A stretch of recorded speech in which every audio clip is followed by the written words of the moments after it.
19 मई 2024 को ईरान और आज़रबाईजान की सरहद पर वाक़े एक नए डैम के इफ्तिताह के बाद ईरान के सदर इब्राहिम रईसी, उनके फॉरेन मिनिस्टर और 8 हाई रैंकिंग ऑफिशियल्स एक साथ वापसी आ रहे थे।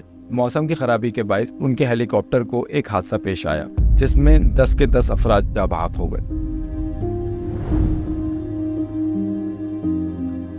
सदर इब्राहिम रईसी 14 दिसंबर 1960 को एक मजहबी घराने में पैदा हुए।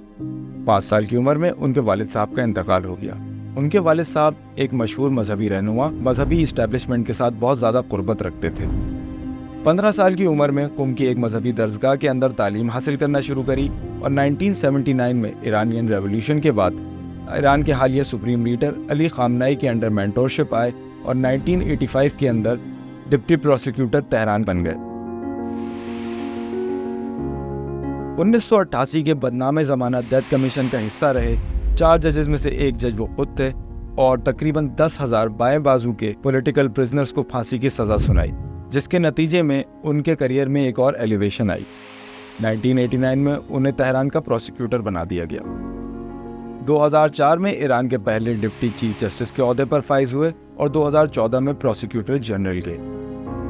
2017 में पहला प्रेसिडेंशियल इलेक्शन कंटेस्ट किया और उसमें नाकाम हुए, लेकिन उस नाकामी का उनके सियासी करियर पर कोई ख़ास असर नहीं पड़ा। 2018 में उन्हें deputy chief justice of Iran दोबारा से मुकर्रर कर दिया गया। 2019 में चीफ जस्टिस ऑफ ईरान के ओहदे पर फाइज हुए। 2021 में बिला मुकाबला ईरान के सदर मुंतखब हुए। याद रहे कि 1979 के ईरानियन रेवोल्यूशन के बाद ये अब तक का सबसे कम टर्नओवर वाला इलेक्शन था। उनके सदारती दौर को 3 हिस्सों में तकसीम किया जा सकता है: खारजी, दाखिली और एक माशी। खारजी महाज पर उन्होंने इलाकाई ताकतों जिसमें इंडिया, चीन और रशिया शामिल हैं, उनके साथ ताल्लुकात को बेहतर से बेहतर बनाया, एससीओ का हिस्सा बने और सऊदी अरब के साथ ताल्लुकात को दोबारा इस्तवार किया। हालिया दिनों में गजा में पैदा होने वाली सूरत हाल के बाद जब इजराइल ने ईरान की एम्बेसी में सीरिया में हमला किया तो ईरान ने उसका दो टोक जवाब दिया और उसका सेहरा भी इनके सर जाता है। 2022 में माशा अमीनी के मावराए अदालत कत्ल के बाद मुल्क में पैदा होने वाली सूरत हाल और फसादात को कर्ब करने के लिए उन्होंने आयरन फिस्ट का इस्तेमाल किया।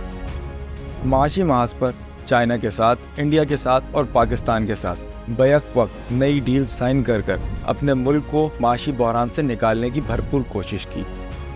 हालिया दिनों में पाकिस्तान का तारीखी दौरा किया और आज जब उनका हेलीकॉप्टर क्रैश हुआ है तो उससे कई सवालात जन्म लेते हैं। 36 साल पहले पाकिस्तान के सदर ज़ियाउल हक का तैयारा भी इसी तरह हवाई हादसे का शिकार हुआ था, जिसके बारे में आज तक कुछ पता नहीं लग पाया।